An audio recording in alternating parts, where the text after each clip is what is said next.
Good morning students. बेटा हमने इस पार्ट 4 ये धरती कितना देती है इसकी हमने रीडिंग कर ली थी और आज हम इसकी एक्सरसाइज स्टार्ट करेंगे। तो सबसे पहले है मौखिक प्रश्न। पहला है कवि ने बचपन में क्या बोया था। बेटा क्वेश्चंस बुक में लिखी हुई हैं और मैंने अपने रजिस्टर में हमेशा की तरह ऐसे अलग से क्वेश्चंस के आंसर लिख रखे हैं, तो आप नंबरिंग चेक करके करते रहना। देखो जैसे कि पहला है कवि ने बचपन में क्या बोया था। क्या प्रश्न है ये, क्या उत्तर है ये इसका। कवि ने बचपन में पैसे बोए थे। आगे देखो कवि फूल फलकर क्या बनना चाहते थे। कवि फूल फलकर मोटा सेठ बनना चाहते थे।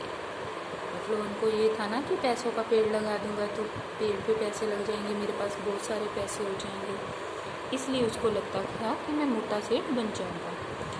गया प्रश्न, कितने वर्षों बाद उन्होंने सेम के बीज बोए।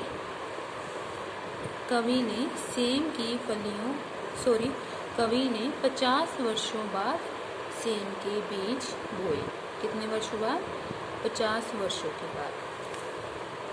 आगे देखो कवि ने चिड़ियों के बच्चों से किसकी तुलना की है। कवि ने सेम की फलियों की तुलना चिड़ियों के बच्चों से की है कि उसको लगता है जैसे सेम की फलियां वो छोटी छोटी चिड़ियों के बच्चे हैं। अंत में कवि ने क्या अनुभव किया। क्या किया? अंत में कवि ने अनुभव किया कि धरती माता रतन प्रसवनी है, मतलब रतन पैदा करती है तथा हम जैसा बोएंगे वैसा ही पाएंगे। ठीक है। आगे देखो अर्थ ग्रहण संबंधी प्रश्न। सप्रसंग अर्थ स्पष्ट कीजिए।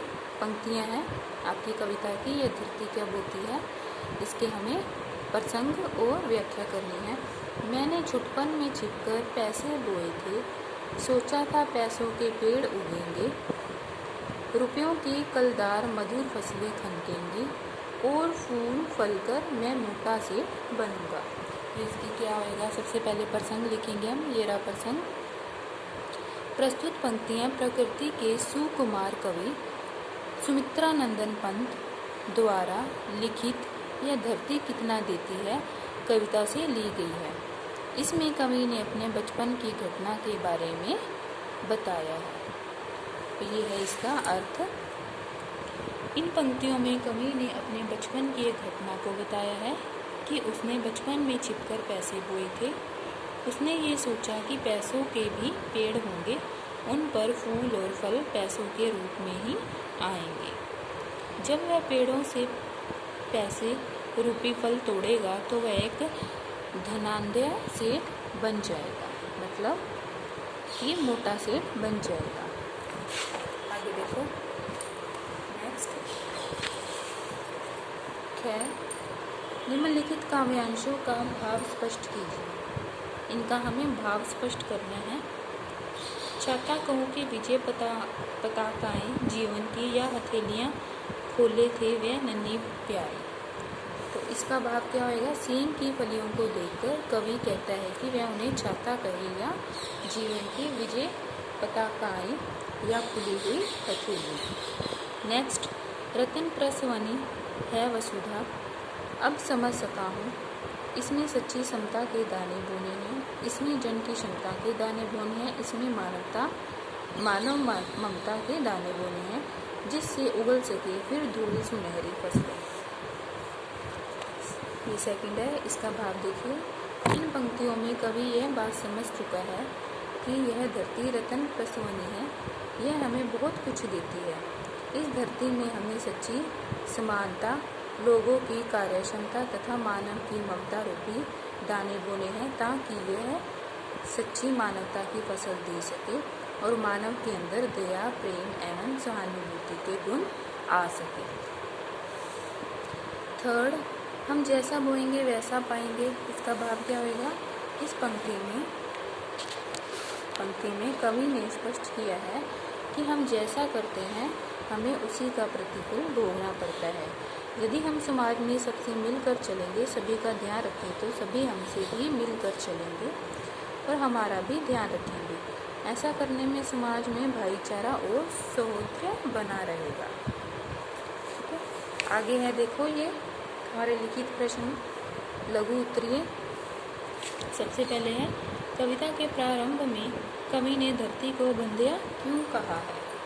ये क्या प्रश्न है? तो ये इसका हम आगे ऐसे करेंगे। देखो हेडिंग दे रखी है लघु उत्तरीय। तो क्या का उत्तर क्या है? कविता के प्रारंभ में कवि ने धरती को बंध्या इसलिए कहा है क्योंकि बचपन में जब उसने धरती में पैसों के बीज बोए थे उसमें से एक भी अंकुर नहीं निकला था। मतलब कि ये धरती तो बंजर है। नेक्स्ट देखो, कवि ने आंगन में टहलते हुए क्या देखा? कवि ने आंगन में टहलते हुए देखा कि जहाँ उसने सेम के बीज बोए थे वहाँ उनमें अंकुर निकल आए थे। कई नन्हे नन्हे पौधे वहाँ खड़े थे।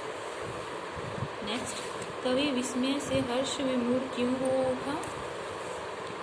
सेम के पौधों को देखकर कवि विस्मय से हर्ष विमूढ़ हो उठा। मतलब कि वह बहुत खुश हो गया सेम के पौधे को देखकर। सेम के फलियां कवि को किसके समान प्रतीत हुए? सेम की फलियां कवि को कचकचियां तारों के समान प्रतीत हुई। नेक्स्ट, कवि धरती में क्या बोना चाहते हैं? ये लास्ट है आपका, यहीं तक ही आज हम करेंगे। कवि धरती में सच्ची समता, जन की क्षमता तथा मानव ममता के बीज बोना चाहते हैं। ठीक है बेटा, तो आज हम यहीं तक करेंगे लघु उत्तरीय तक। तो यहाँ तक हमने करा है, इसके आगे की ये दीर्घ और बाकी एक्सरसाइज हम नेक्स्ट वीडियो में करेंगे। Okay, thank you.